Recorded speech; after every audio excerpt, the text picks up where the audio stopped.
Bismillahirrahmanirrahim. Assalamualaikum warahmatullahi wabarakatuh. Pertama sekali saya ingin mengucapkan terima kasih kepada Profesor Madya Dr. Fariza binti Khalid kerana memberi peluang kepada saya dan rakan-rakan ahli kumpulan untuk membentangkan hasil tugasan kumpulan kami pada hari ini. Baiklah, kami akan membentangkan tajuk Kemahiran Abad ke-21 dan keperluannya dalam revolusi industri 4.0. Baiklah, izinkan saya memperkenalkan ahli kumpulan saya terlebih dahulu. Saya, Muhammad Asif Izzuddin bin Kamal Zaman, seterusnya Wan Nabil Hakimi bin Wan Zulkifli, seterusnya Najibullah bin Sulaiman dan Muhammad Zarfan bin Zakaria. Seterusnya, baiklah seperti yang dipaparkan ini merupakan isi kandungan yang akan dibentangkan pada hari ini. Pertama, pengenalan. Kedua, kemahiran abad ke-21. Ketiga, revolusi industri 4.0. Keempat, keperluan revolusi industri dalam pendidikan. Kelima, cabaran. Keenam, implikasi. Ketujuh, cadangan. Kelapan, kesimpulan. Dan yang kesembilan, rujukan. Baiklah, seterusnya pengenalan.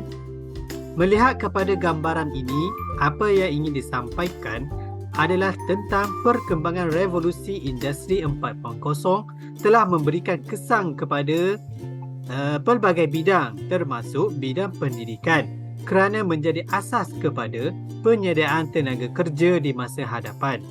Penekanan terhadap sektor pendidikan merupakan satu keperluan agar tenaga kerja yang dihasilkan melalui sistem pendidikan negara kita dapat memenuhi keperluan pasaran pekerjaan berteraskan revolusi industri 4.0. Manakala teknologi maklumat dan komunikasi dalam proses pembelajaran dan pengajaran kini digunakan di negara kita bagi membangunkan modal insan yang berteraskan kemahiran abad ke-21. Jadi, sebagai warga pendidik terutamanya guru perlu memiliki kefahaman yang jelas mengenai teknologi terkini dalam memantapkan lagi sesi pengajaran dan pembelajaran bagi mendepani cabaran revolusi industri 4.0. Seterusnya, pembelajaran abad ke-21. Pembelajaran abad ke-21 adalah proses pembelajaran yang berpusatkan murid, iaitu memberi peluang kepada murid untuk meneroka sesuatu yang baharu serta menekankan elemen penggunaan teknologi terkini dan aspek kemahiran berfikir aras tinggi, iaitu kebat, dalam menggantikan kaedah pembelajaran konvensional chalk and talk.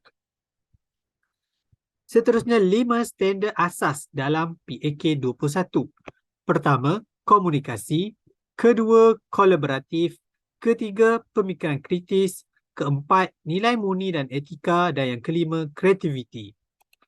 Seterusnya, antara elemen-elemen yang terdapat dalam PAK 21. Pertama, kreativiti dan inovasi. Kedua, pemikiran kritis dan penyelesaian masalah. Ketiga, komunikasi dan kolaborasi. Keempat, literasi maklumat. Kelima, literasi teknologi maklumat dan komunikasi. Keenam, fleksibiliti dan mempunyai keupayaan menyesuaikan diri. Ketujuh, berinisiatif dan mempunyai haluan diri. Kelapan, kemahiran sosial antara budaya. Kesembilan, productivity dan accountability. Dan yang terakhir, kepimpinan dan tanggungjawab. Baiklah, seterusnya saya akan serahkan kepada rakan saya. Assalamualaikum warahmatullahi wabarakatuh. Saya Muhammad Zarfan bin Zakaria. Saya ingin membentangkan bahagian revolusi industri 4.0. Okey, revolusi industri keempat iaitu industri 4.0 adalah kesinambungan versi ketiga dalam peningkatan automasi beserta rangkaian internet dan juga proses-proses fizikal lain dan muncul pula satu sistem berbentuk cyber fizikal. Okey, terusnya. Okey, untuk keperluan revolusi industri 4.0 dalam pendidikan, saya ada bawa 6 poin. Yang pertama, revolusi industri 4.0 dalam pendidikan akan membawa banyak perubahan yang signifikan dalam bidang pendidikan. Yang kedua, pelibatan teknologi ke dalam proses PDPC. Ketiga, mempengaruhi penyesuaian dan pembaharuan pembinaan kurikulum sekolah. Seterusnya, melahirkan murid yang lebih kreatif dan inovatif dalam mengkaji dan juga menghasilkan reka cipta ataupun inovasi. Yang kelima, peningkatan kemahiran dan kecekapan guru, dan akhir sekali kecekapan dan keberkesanan sumber dan juga kos pengeluaran. Okey, seterusnya. Ini merupakan kemahiran abad ke-21 dalam revolusi industri 4.0. Tadi yang dapat kita lihat STEM, TVET, pertandingan inovasi Go Green 2019, Malam Anugerah Adiwira PAK 21 dan juga anugerah Guru Inspirasi McDonald. Ini merupakan program-program yang pernah dijalankan di negara kita. Okey, seterusnya. Seterusnya saya mempersilakan sahabat saya. Terima kasih. Terima kasih. Assalamualaikum warahmatullahi wabarakatuh. Saya Wan Nabil Hakimi bin Zulkifli akan meneruskan pembentangan ini mengenai cabaran pelaksanaan PAK 21 dan Revolusi Industri 4.0. Antara cabarannya ialah kemampuan dari segi teknologi dan tenaga pengajar.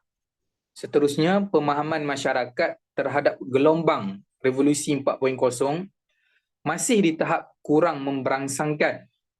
Seterusnya, kesediaan warga pendidik dalam melengkapkan diri dengan kemajuan teknologi. Seterusnya, kesediaan pelajar menghadapi perubahan sistem pendidikan. Seterusnya, penyediaan prasarana yang terbaik dalam proses PDP. Dan akhir sekali, kekurangan kepakaran dalam teknologi dalam bidang pendidikan. Seterusnya,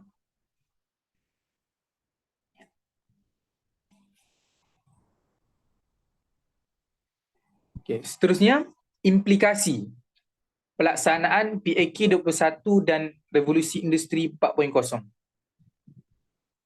Antaranya ialah membantu peningkatan kecekapan dan kemahiran guru, pengukuhan teknologi dalam pembelajaran dan pengajaran, menjana pemikiran pelajar untuk lebih kreatif dan inovatif dalam mereka cipta dan inovasi. Seterusnya, menjamin keberkesanan dan kecekapan dalam sistem pendidikan. Proses pentaksiran menjadi lebih mudah, efisien dan cekap. Dan akhir sekali, ianya akan menjana kemahiran murid dalam pelbagai bidang. Itu sahaja dari saya serahkan kepada sahabat saya. Okay, Assalamualaikum warahmatullahi wabarakatuh. Saya Najibullah bin Sulaiman. Dalam pembentangan ini, terdapat 5 cadangan penambahbaikan. Antaranya ialah membudayakan PAK 21 dalam kalangan guru dan murid di sekolah. Dan yang kedua ialah kursus dalaman in-house training perlu diadakan dari masa ke masa. Antara kursusnya ialah penggunaan software komputer seperti Access, Microsoft dan Adobe. Nah, seterusnya, pendidik perlu mempunyai pengetahuan tinggi dan kemahiran penggunaan teknologi. Seterusnya, pendidik perlu mengadakan aktiviti berpusatkan murid. Antara ciri-ciri pengajaran berpusatkan murid ni ialah murid tidak terlalu bergantung pada arahan guru semata-mata dalam proses pembelajaran. Hal ini bermakna murid-murid itu sendiri akan bergerak mengikut panduan dan nasihat yang diberikan oleh guru. Dan akhir sekali, jurnal, modul dan buku rujukan pengajaran bercirikan PAK 21 yang perlu disediakan kepada guru. Okey, slide seterusnya. Sebagai kesimpulannya, kemajuan teknologi revolusi industri 4.0 akan terus memberi kesan kepada kehidupan manusia yang akan datang. Hal ini akan memberi perubahan kepada corak pembelajaran yang diterapkan pada abad ke-21. Sehubungan dengan itu, kerajaan perlu melahirkan generasi pendidik yang berpengetahuan tentang perkembangan teknologi sesuai dengan peredaran zaman untuk melahirkan generasi yang kreatif, kreativiti dan inovasi. Seterusnya, mampu bersaing di peringkat global. Akhir kata, Malaysia akan membina generasi baharu yang berwawasan dan mempunyai pemikiran kelas pertama setanding dengan negara-negara maju yang lain.